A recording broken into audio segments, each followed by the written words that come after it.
Hello mga par.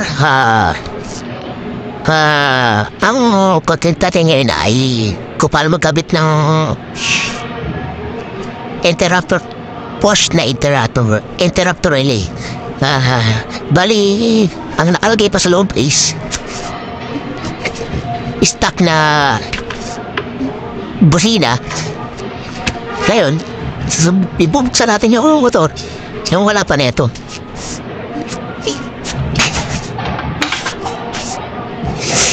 Bali yan, nakabukas na.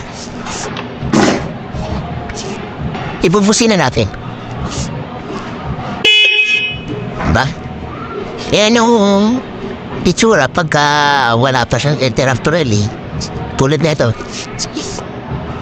Kaya, ikakambit ko siya para malaman natin yung pagkakaiba.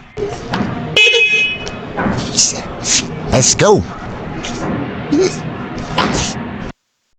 Ito nga mga Dre, ito yung busina natin, bali ito yung negative positive niya sa busina. Dito tayo magkoconnect, dito natin lalagay ito.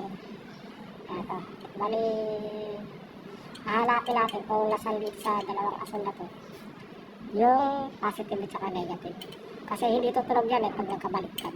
Kinabit mo to. Tingnan natin.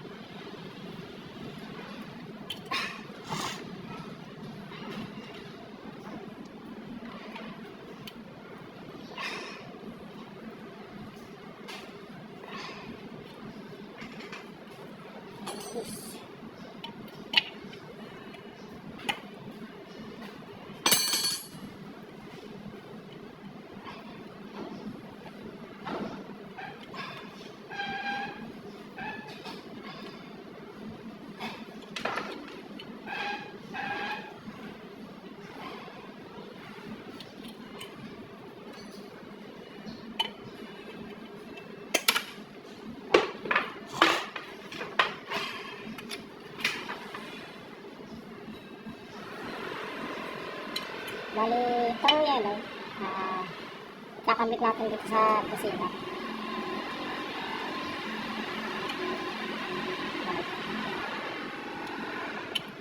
Tapos, ito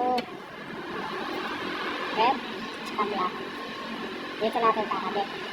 Ngayon, nahanapin natin ito kasi pagka baliktad ang kabit nito, hindi tutunog yung busina natin.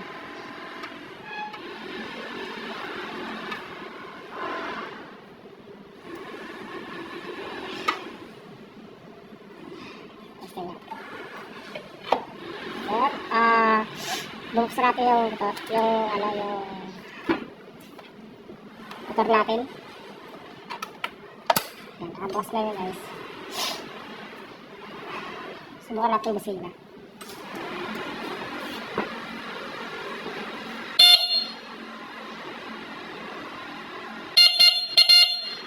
Yan, pag diniin mo, ito kalalabasan.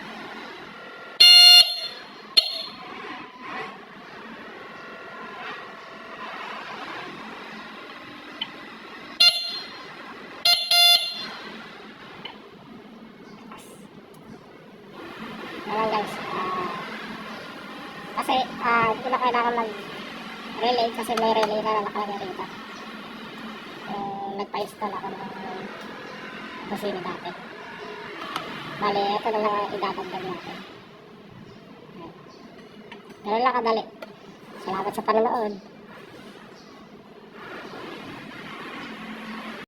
Guys, na-set up na natin na yung interrupter dito ko nilagyan ko ng tie wire para hindi umiwalay, hindi mag-alog-alog. Ngayon, i-check natin kung paano. Kung okay na siya. Sa natin.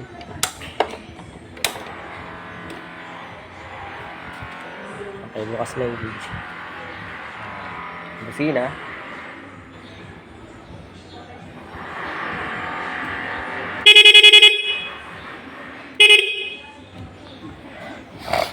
Okay.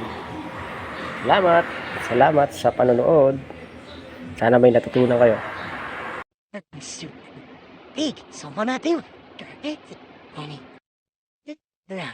Hindi kita natuwa ko. Ako ka. Pagtutugpapit ko siya. Para hindi ako kaya. Ito ko sa tama. Sinsipan.